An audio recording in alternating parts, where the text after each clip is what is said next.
America ने 3 का बदला 70 से लिया।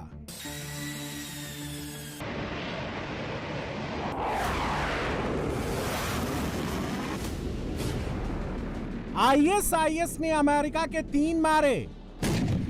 अमेरिका ने उनके 70 अड्डे जला दिए।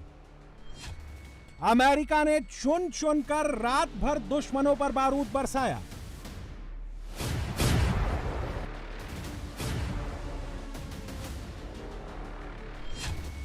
सीरिया में अमेरिका के हमले से कोहराम मचा हुआ है। इस्लामिक स्टेट ऑफ सीरिया के आतंकियों को सपोर्ट देने वाले भी बेचैन हैं, क्योंकि अमेरिका का हमला तो अभी शुरू हुआ है। यह तो हमले की पहली रात है।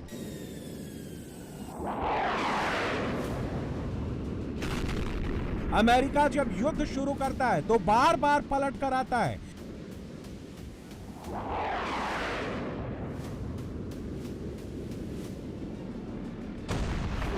केवल आतंकियों के अड्डों पर ही बम नहीं गिराता, उन्हें सुरंगों से, पहाड़ों से, बिलों से निकालकर मारता है।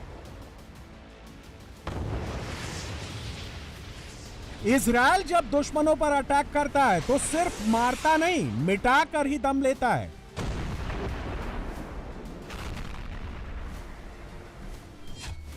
बीती रात सीरिया पर डबल नहीं, ट्रिपल अटैक हुआ है।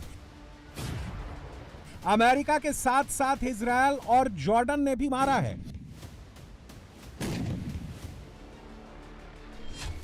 इजराइल ने सीरिया में तुर्की के शिपमेंट को उड़ाकर नया वॉर फ्रंट खोला है। यह शिपमेंट तुर्की से हथियार लेकर सीरिया पहुंचा था। सीरिया के हमा शहर में हथियारों की डिलीवरी से पहले मोसाद ने ऑपरेशन कर दिया। इजरायली एयरफोर्स ने तबाही मचा दी। शिपमेंट में इतना बारूद गिराया कि गोला बारूद, ड्रोन और हथियारों से लदा शिपमेंट जलकर बर्बाद हो गया। मिडिल ईस्ट में अब सीरिया, गाजा, लेबनान 3 नए वॉर फ्रंट धधक रहे हैं। इस लड़ाई में भारत के दुश्मन तुर्की के एर्दोगन बुरी तरह से फंस गए हैं। इधर इजराइल ने तुर्की के शिपमेंट को सीरिया पहुंचने से रोकने के लिए मारना शुरू कर दिया है। उधर ब्लैक सी में रूस मार रहा है। एर्दोगन के शिप ना तो सीरिया पहुंच पा रहे हैं और ना ही यूक्रेन पहुंच पा रहे हैं। दुनिया में युद्ध खत्म कराते कराते ट्रंप खुद युद्ध में कूद गए हैं। लड़ाई आइसिस के खिलाफ शुरू हुई है। कब ये ईरान तक पहुंच जाएगी, कोई नहीं कह सकता। अमेरिका मिडिल ईस्ट में जब भी युद्ध शुरू करता है तब कोई ना कोई सरकार जो अमेरिकी हितों के खिलाफ है वो इसकी चपेट में आती ही आती है। अमेरिका ने एक रात में इस्लामिक स्टेट ऑफ सीरिया के 70 बड़े अड्डों पर हमला बोला है। सीरिया में आइसिस के गार्ड देर एज जोर और रक्का में हवाई हमले किए हैं। ये ग्रामीण इलाके हैं। इसके अलावा शहरी इलाकों में पलमायरा में भी बम गिराए हैं। अमेरिकी फाइटर जेट ने पलमायरा के अल अमौर क्षेत्र में जमकर आग बरसाई है। सीरिया में 100 से ज्यादा जगहों पर अमेरिका ने भारी बमबारी की है। दुश्मन से बदला लेने का अमेरिका का अपना कानून और अपना वसूल है। खून का बदला खून।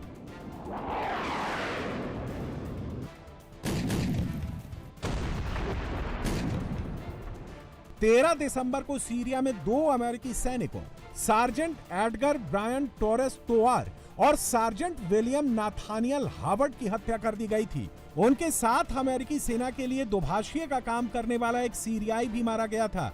एक ही रात में सीरिया के 6 इलाकों में जो बारूद बरसाया गया है वो उसी का बदला है। अमेरिका ने इस हमले के लिए आइसिस को जिम्मेदार ठहराया था। हालांकि आइसिस ने कोई जिम्मेदारी नहीं ली। We hit the ISIS thugs in Syria who were trying to regroup after their decimation by the Trump administration. I ordered a massive strike on the terrorists that killed our 3 great patriots last week. 2 soldiers, 1 interpreter, all great people. And it was very successful. It was precision. We hit every site flawlessly and we are restoring peace through strength all over the world. America 3 का बदला 300 से लेकर मान जाएगा, ऐसा नहीं है। America तब तक मारेगा जब तक वो सीरिया में आईसिस को सपोर्ट करने वाली ताकतों तक नहीं पहुंच पाता।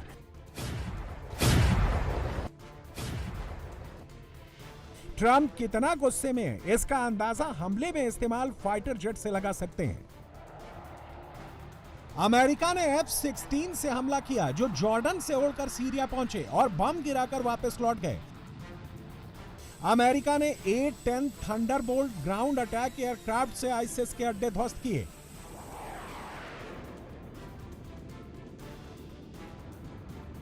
F-15 ईगल जैसे फाइटर जेट भी अमेरिका ने इस्तेमाल किए। हिमार्स रॉकेट आर्टिलरी सिस्टम का भी इस्तेमाल किया।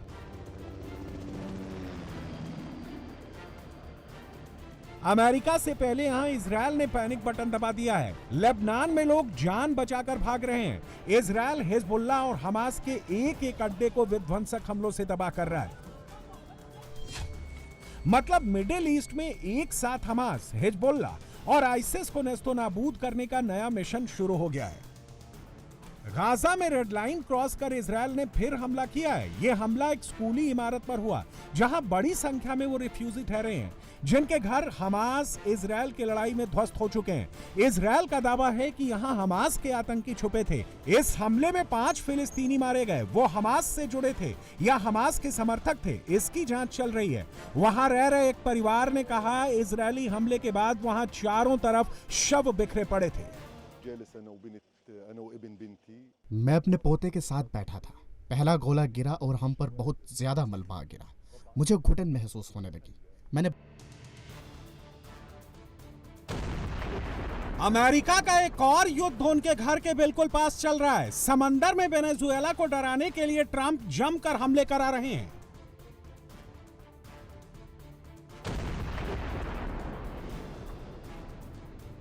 वेनेजुएला की ट्रंप ने चारों तरफ से घेराबंदी करा दी है। अब मादुरो का कोई तेल टैंकर समंदर में नहीं निकल सकता। मादुरो अब चीन को तेल नहीं बेच सकते। अमेरिका के सबसे घातक डिस्ट्रॉयर और नेवल शिप वेनेजुएला के आसपास तैनात हो चुके हैं।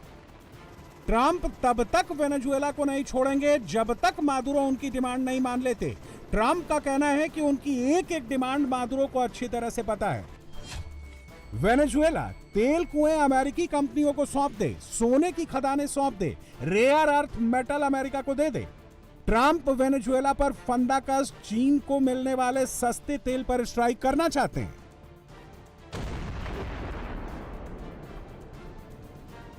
पहली बार भूमध्य सागर में चीन के एक तेल टैंकर पर हमला हुआ है। यह टैंकर तेल लेकर भूमध्य सागर के न्यूट्रल वाटर में था, तभी इस पर ड्रोन अटैक हुआ। चीनी टैंकर रूस से तेल लेकर ब्लैक सी से होते हुए भूमध्य सागर पहुंचा था। रूस का आरोप है कि इस हमले को ओडेसा पोर्ट से यूक्रेन ने अंजाम दिया। यूक्रेन ने हमले के लिए कामिकाजे ड्रोन भेजे। रूस ने बहुत ही सनसनीखेज आरोप लगाए हैं। इस हमले को ओडेसा में तैनात ब्रिटिश नेवल कमांड के इशारे पर यूक्रेन की SBU यूनिट ने अंजाम दिया।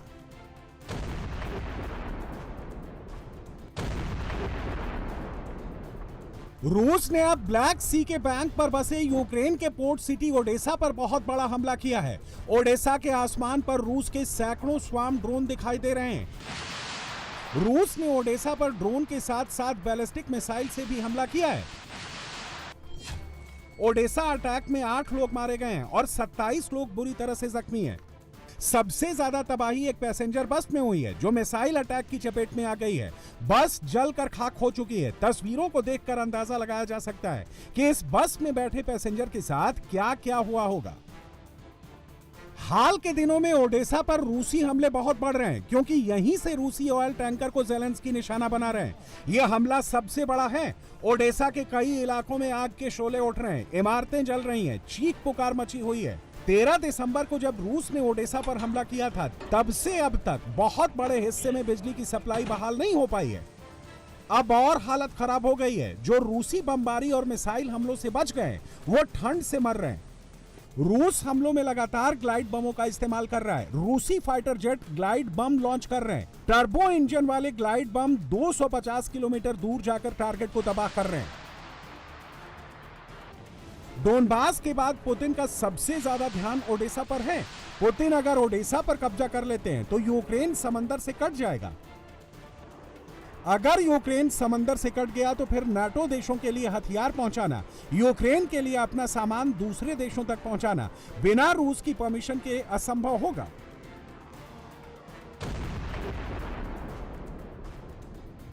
पुतिन की इस रणनीति का जवाब ज़ेलेंस्की के पार्टनर कैलिनग्राड से देना चाहते हैं।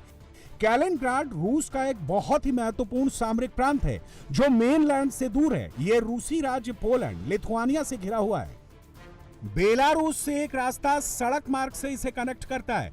अगर लिथुआनिया और पोलैंड इस रास्ते को रोक लेते हैं तो यहां ट्रकों और वाहनों की लंबी लाइन लग जाती है। फिर रूस को यहां तक पहुंचने के लिए बाल्टिक सागर के रास्ते जाना पड़ता है। पुतिन ने बहुत ही कड़े लहजे में कहा है, अगर कैलिनग्राड को रूस से अलग करने की साजिश हुई तो फिर यूरोप में महातबाही को कोई रोक नहीं सकता। पुतिन ने इसी वजह से अपनी न्यूक्लियर मिसाइल ओरेश्निक सबसे पहले बेलारूस में तैनात की है। इस मिसाइल की रेंज में पूरा यूरोप है। पुतिन पहले से ही यूरोपीय देशों पर रूसी फंड को लेकर खफा है। यूक्रेन को $90 बिलियन की मदद देने के लिए यूरोपीय यूनियन में ज़ेलेंस्की के दोस्त देश रूसी फंड पर लोन लेना चाहते हैं। पुतिन इसे डकैती कह रहे हैं और ये भी कह रहे हैं कि जब वक्त बदलेगा इसकी कीमत यूरोप से वसूलेंगे। चोरी तो तब होती है जब कोई इसे चुपके से करता है और वो ऐसा खुलेआम करते हैं, इसीलिए ये डकैती है। वो ऐसा करने में सफल क्यों हो जाते हैं? लुटेरों के लिए इसके बहुत बुरे नतीजे हो सकते हैं। ऐसा करना सच में बहुत मुश्किल है क्योंकि वो कहते हैं वो ऐसा लूटेंगे नहीं, इसे लेंगे नहीं। मकसद हमारी संपत्तियों का इस्तेमाल करके क्रेडिट बनाना है। रूस यूक्रेन के बीच 2022 में लड़ाई डोनबास को लेकर शुरू हुई थी। वो 90% पुतिन के कब्जे में है। सवाल सिर्फ 10% का है। ज़ेलेंस्की इसे नाटो की मदद से वापस जीतना चाहते हैं। इसीलिए पूर्वी यूक्रेन में इस वक्त बहुत भीषण लड़ाई चल रही है। रूसी सेना एक एक गांव, एक एक शहर कोड़ते हुए आगे बढ़ रही है। ओस्कोल रिवर को रूसी सेना पार कर चुकी है। कोपियांस्क में यूक्रेन की 15 बटालियन को रूस सर्कल में घेर चुका है। यहाँ 3500 यूक्रेनी सैनिक रूसी घेरे में फंस चुके हैं। रूस ने अभी तक उन्हें हथियार डालने के लिए नहीं कहा है। उनके बच निकलने का कोई चांस नहीं है।